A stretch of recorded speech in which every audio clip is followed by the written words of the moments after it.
But in the meantime, I mean, 50 degrees, and I don't want to say the word perfect, but it was pretty darn close to feeling perfect. It was pretty close out there, yeah. I ran in a short sleeve shirt today to get a little bit of a sun kiss because it was warm enough too. So. Oh, yeah. Oh, you're embracing Midwest culture. Oh, yeah, I like it. Now, the question is, do we get to enjoy this for a long stretch of time, Greg? Yeah, I was mentioning to some people it's what we call in the farming as we go into the mud season of March, which means you do get a lot of soft grounds, rain, it doesn't get completely dried, and we're kind of going to be on track this week to see some opportunities for some rain that could get a little bit more muddy issues going on. But really we're going to see a damp Wednesday morning commute. For most, we'll see that rain come through. We could see a change over to snow depending on location.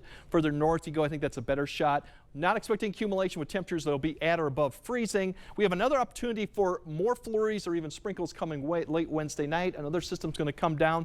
That's a little bit colder, and those could linger all the way to Thursday morning, but precipitation won't be much with that. The big story on Thursday behind that system is going to be breezy conditions for a period of time with north winds, and then we're going to see even stronger winds with another system. That'll be the main story probably going into Friday, so we got some wind issues for the end of the week. But here's that precipitation. It'll take a little bit of time to moisten up the atmosphere to get that to actually reach the ground, but some point after 9, I think you'll see some light showers scattered in nature begin to spread across the area. Notice the temperatures will be plenty above freezing, so this will all be rain. And then as we get towards 10, 11, there's probably like 2 areas maybe of focus. One along I and north of I-94, I should say, and then towards southeast, northeast Iowa and southwest Wisconsin. That area, that'll expand, and this is the area potentially that might see a little bit of a rumble of thunder going in late tonight as more intense light rain potential comes through.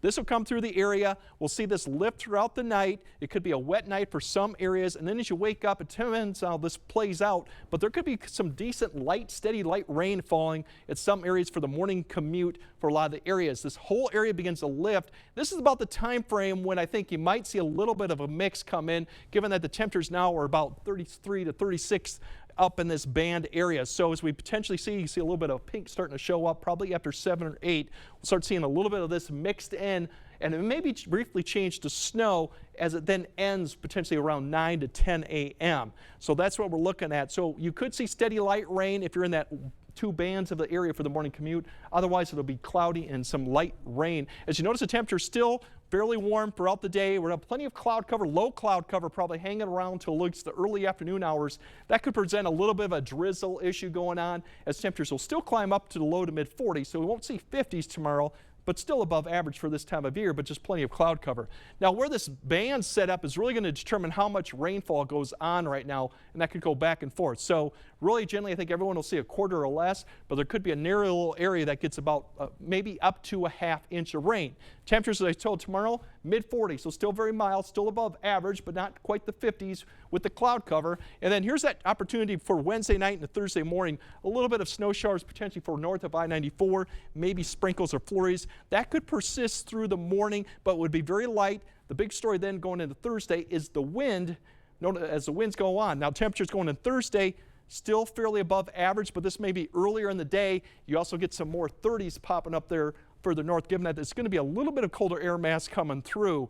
Winds, that's going to be the story Thursday out of that northwest behind that system. So brief period of where we could see 15 to possibly above 20 miles per hour winds out of the north. So we'll feel colder Thursday given these winds, but overall still mild conditions to where we should be, which is the upper 30s near 40. There's your winds for Friday. Notice that's out of the south, so the temperatures are going to get well back into the 50s.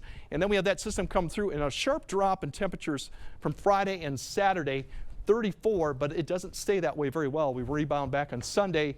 And then keep your eye on next Wednesday, because that looks like that could be a messy situation depending on how things play out. But that'd probably be our best next of widespread potential impacts coming up. Okay, not too shabby. Nope, overall, still mild going into the first few days of March there towards the end. All right. Can't believe it. Yeah. Thanks, Greg.